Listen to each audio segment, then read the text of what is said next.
আলাইকুম। নাতে রসুল সাল্লাল্লাহু আলাইহি ওয়াসাল্লাম।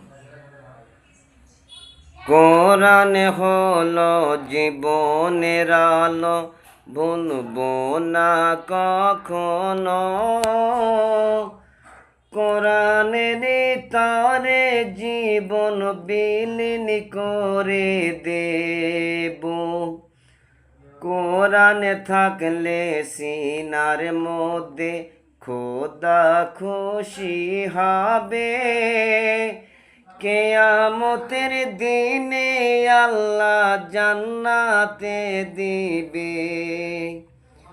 কোরআন দিলেন আল্লাহ তাআলা, কোরআন দিল আল্লাহ তাআলা, মানুষের হেদায়েত স্বরূপ। সেই কোরআনে মহব্বত করে পাল্টাও নিজেরই রূপ। সুবহানাল্লাহ।